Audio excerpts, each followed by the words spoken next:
Okay, welcome everybody to Group Two's presentation on the Great Passion Play and how we believe they can work on implementing a diversity and inclusion program into their organization. My name is Skylar Smith, and I will be representing Group 2 for this presentation. I do work at the Great Passion Play and am happy to give my thoughts on how they can improve and work on having a more inclusive and diverse organization. First, I would like to mention what our purpose is, and I would like to start with a quote by Ferdman and Dean in our textbook that we have used this semester titled Diversity and Work, and this quote is about diversity in the workplace. And it says, it is creating work contexts in which people are valued and appreciated as themselves and as integrated and complex with their full range of differences and similarities. So this is how we would like to look at our program. And it is important that we identify the necessary steps that need to be taken in order to create a diverse and inclusion program that is well supported and intentional. And to be clear, this is a long-term initiative.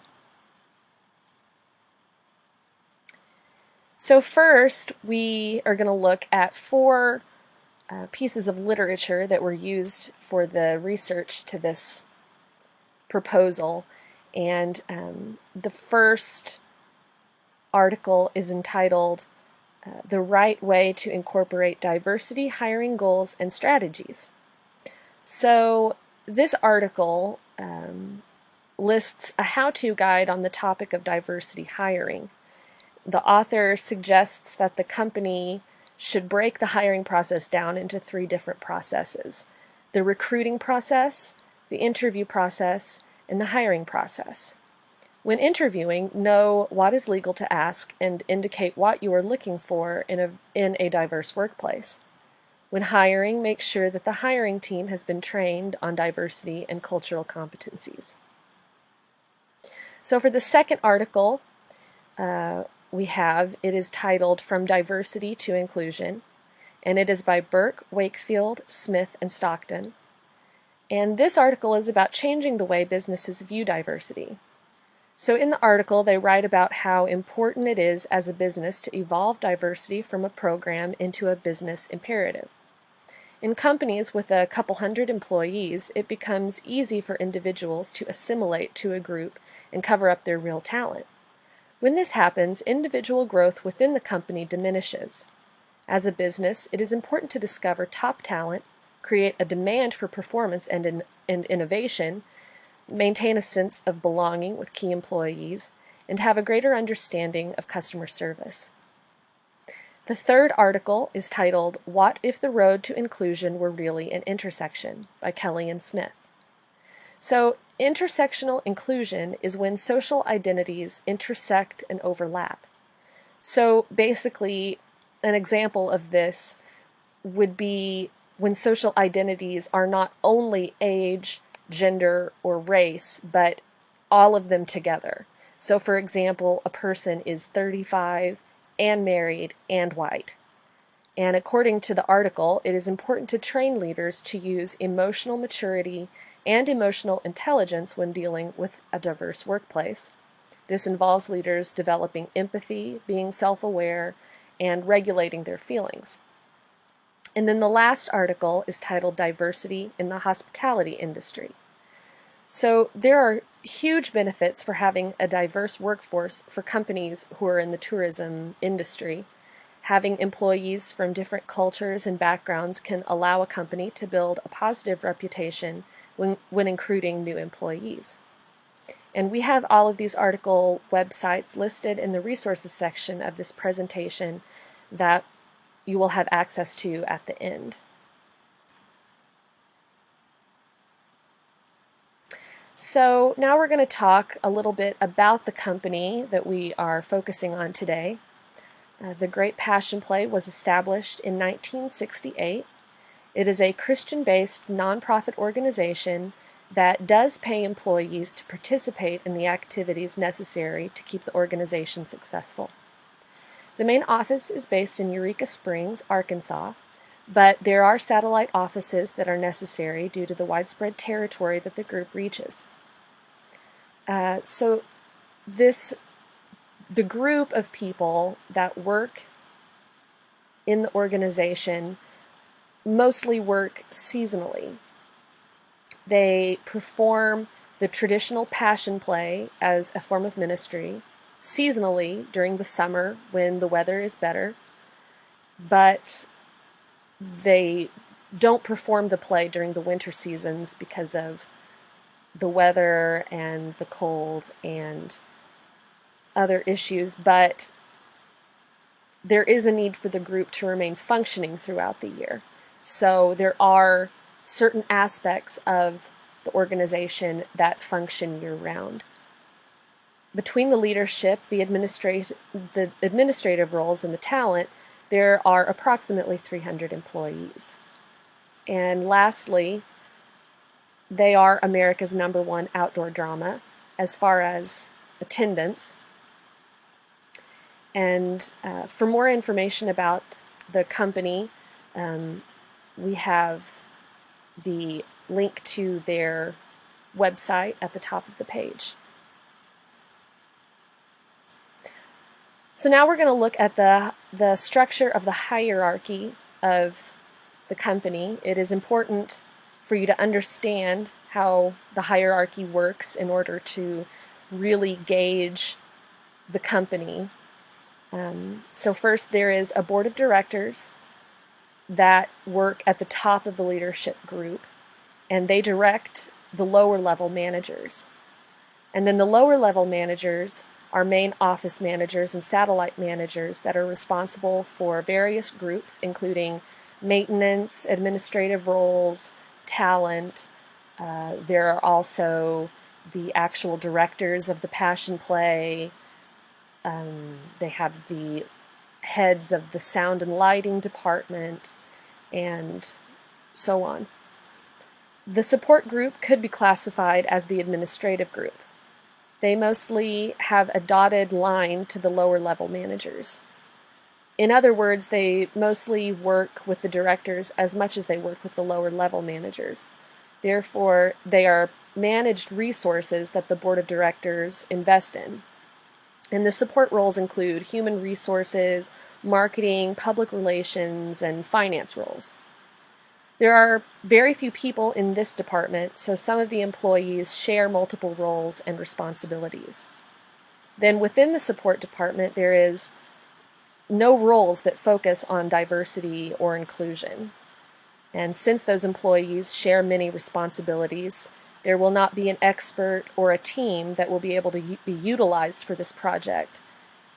There is no one that has a background in this field exactly. So that is an important thing to keep in mind for the rest of our project.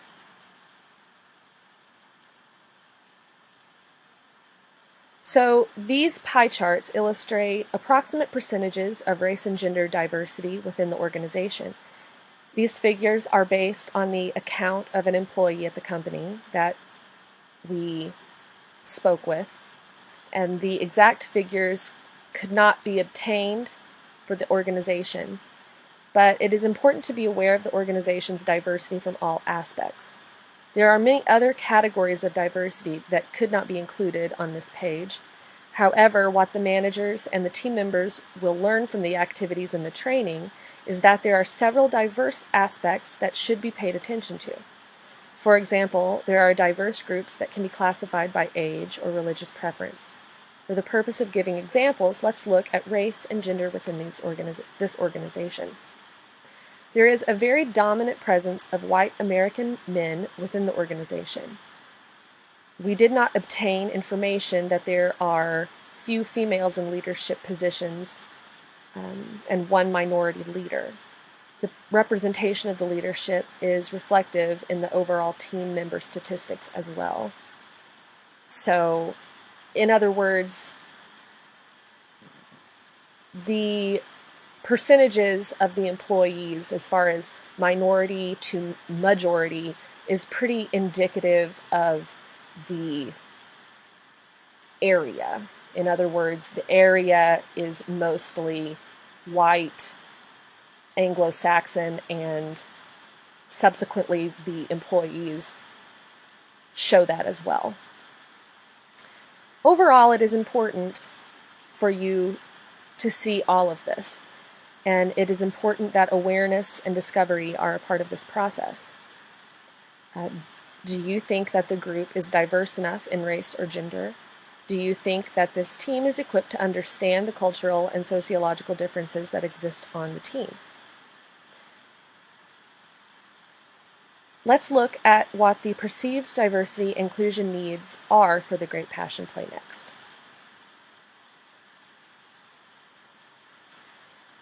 So the organization needs to begin the process of discovery and learn the importance as well as benefits of diversity and inclusion. The human resource and support staff need to form a project group that dedicates a certain amount of hours to diversity, inclusion each week. So that project team needs to facilitate awareness and benefit training to the board of directors.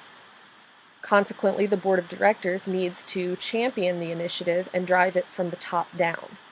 Support of the implementation is extremely important. Training for all roles must be approved and implemented. Diversity goals need to be set by the project team and sponsor. And lastly, there needs to be tracking of the goals by a reporting system. The overall issue is that there needs to be a focus on diversity and inclusion within this organization.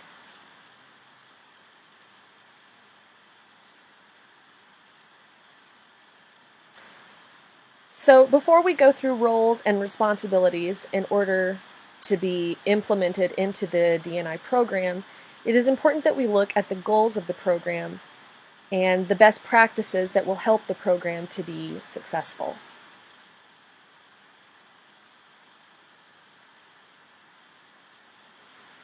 So we are modeling our plan to be like Shell's global D&I, using personal, interpersonal, and organizational phases. Organizations must create environments that will focus on diversity and inclusion. But what steps should be taken in order to form such an environment? Ratna Amidvar, for the Canadian HR Reporter, created the following guidelines. Adhering to these steps should help any organization, such as the Great Passion Play, to be more diverse and inclusive all around. So the steps are to first make diversity a strategic priority. And the exact quote from Amidvar is that an effective organization recognizes diversity as a strategic priority, and leadership reinforces this value. Senior executive commitment to diversity may be the most important factor in influencing organizational commitment and effective practices. So, if it is not a priority, it is unlikely to get done.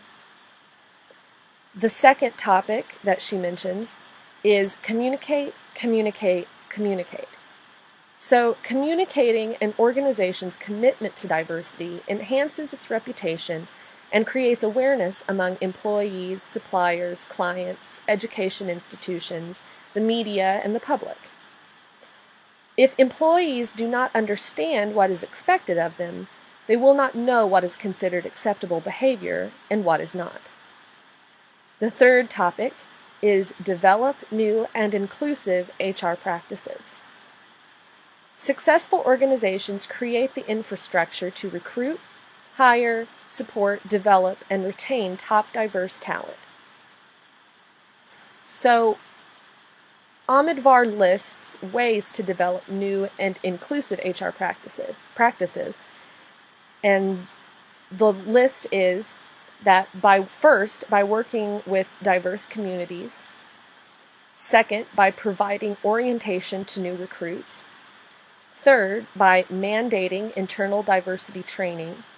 Fourth, by creating mentoring and sponsorship programs.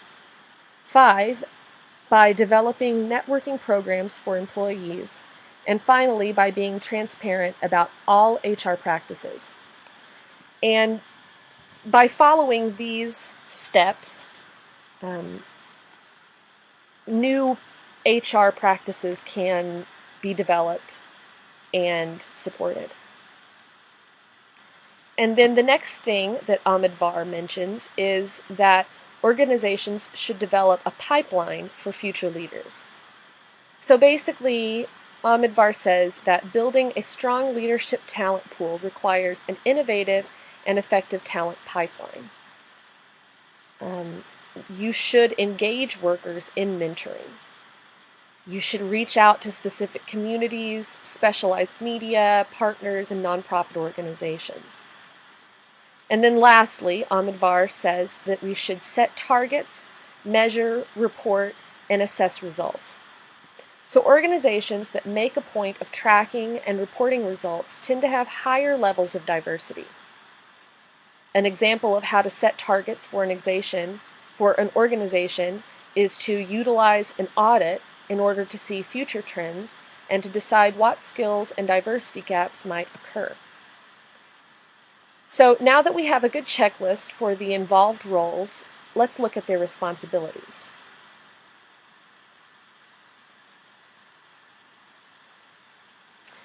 So this plan will need to be brought to the Human Resources Department to impress the importance of the topic. The Human Resources Department will need to work with the support roles to form a project group that will be presented to the Board of Directors. Some champion from the Board of Directors needs to be identified to sponsor the project and to set expectations for the team. A training program will be needed for the Board of Directors, managers, and the team members in a phased approach. There is nothing like this currently that exists in the company. The training will be required for all team members yearly. The project team will work with the sponsor to implement the training. We will go over the training methodology soon.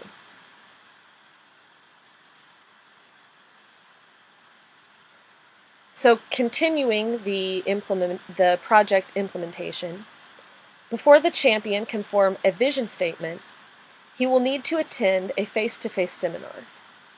There are options that occur in different cities in the U.S. He would need to not only be on board, but he needs to be fully aware of what it is and the ways he should approach it as a leader. He needs to form a vision statement for the project to use throughout the change as a reminder of the direction of the company. What is the organization trying to achieve? The Board of Directors must work with the project group to set goals. The goals will be put to place to monitor the training phases, training attendance, and recruitment results. Those goals will need to be tracked and measured long-term to keep the initiative in focus.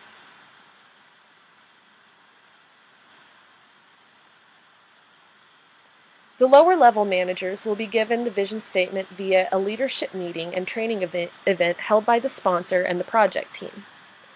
So this should be a face-to-face event. The training content and activities will be provided to all attendees, and it will be a training from a leadership perspective versus a team member's perspective. So the managers will then attend the trainer event to learn what the team member training is and how they can facilitate the session. Management participation sets the tone for the expectations about the seriousness of the training. This is extremely important.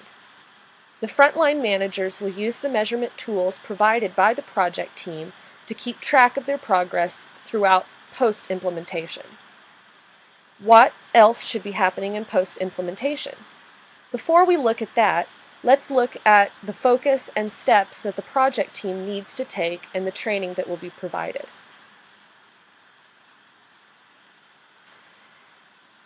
We have talked about training quite a bit. We have some outlined training that we recommend to this organization. So first, the Board of Directors should attend a powerful seminar. Travel will be required for the seminar due to the organization's location. And there are different options that occur in different companies. This should be researched by the HR department in order to find a seminar that is reputable and occurring during a time frame that will work for the board of directors sponsor. The seminar should be about leadership in diversity and inclusion and the impacts of diversity and inclusion in the workplace. The board of directors will go over the training content with the project team prior to it being delivered to the managers. They will all need to understand what the team members will be learning. The managers will also attend a face-to-face training, but it will be held by the project group. So the sponsor will attend the meeting to present the vision and value statement and to support the overall message. The managers will go through the team member training content or during the training content. They will also get special informational training about leading diversity and inclusion. Managers will also learn by facilitating to team members. They will be in charge of the training. They will go over the vision and value statement, show an impact video, provide awareness training, and lead activities of discovery with the team members. So the team members will be provided a link to do their Strength Finders assessment prior to the training. They will be assessing their top 5 strengths. This will be used in an activity to have everyone stand up when their strengths are called. This will create an opportunity for team members to see who is like them on the team. It will be reflective of the inner layers of each person versus the outer appearance of the people on the team. There is a cost per person for this assessment of $15. The company can charge an application fee of $15 to cover this cost, or they can account for the cost in their annual goals. An impact video will be shown in training to emotionally impact the group. It will make them aware of real-life stories about how people feel when they are being discriminated against for surface-level characteristics. They will be provided training from the company to provide them with the basics for awareness and ethics. We recommend corporatetrainingmaterials.com. This company has a one-time fee of $499 for unlimited copies of training materials and activities for team members. The leadership components can be used for the managers, and the team member training can be downsized to only include the team member level content. And then all links for everything has been provided in the reference section of this presentation. It is important to know that the managers and the Human Resources Department will work together to continue to keep accurate hiring records and to form statistical reports. They will report back by a due date to report attendance to the training each year after the play has been staffed. So the training should occur within 30 days of being fully staffed for team members. They will be available as a resource and with resources about diversity and inclusion for their team members as a standard practice. There will also be a 360-degree feedback that is carried out. So let's look at that in more detail now. The 360-degree feedback is for employers to give anonymous feedback about the people who work around them. This may include peers, managers, and supervisors, so on. The feedback forms that are presented give out a broad range of questions that are self-ratings and questions related to the feedback of others. 360 feedback is good for companies to use because it helps them to find strengths and weaknesses in others and helps them grow and become more efficient. This also helps define behaviors and how others are perceived. The feedback can address the skills that are being used and can focus on subjective areas. The 360-degree feedback can be used to grow the diversity and inclusion in the company. The company can give these forms out to all employees to first get information on the top people in the company, like the managers, supervisors, and other important roles. The questions can be based on diversity and how it is used among the company. The forms can then be about the peers and employers within the company and to get ideas on how they feel about diversity and inclusion within the company. The questions need to be combined with written comments and a rating scale. The person that is receiving the feedback has to also fill out a self-rating survey with the exact same detail.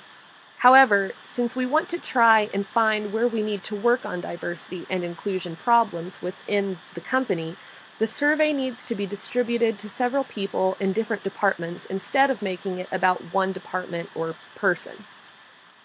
Then, within the results of the information, the company may determine where the problem surfaces within a department or within a certain group of people. Action can come into play after the 360 feedback results are in.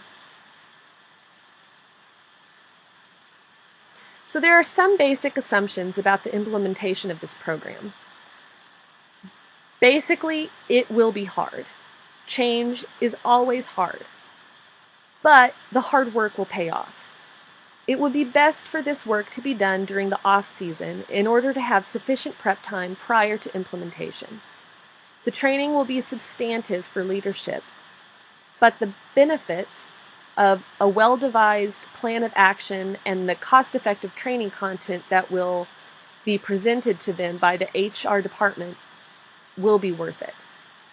Once the program starts, the momentum will lead to routines and more advanced solutions. Management will grow a team that is diverse and vibrant. The team members will all feel valued individually because management will be attentive to all by following their training protocol.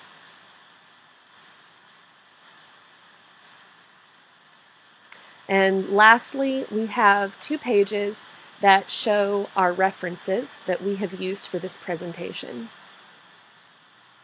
That is the conclusion of our presentation, and I would like to thank everyone for listening, and we hope that you all have a nice day. Thank you.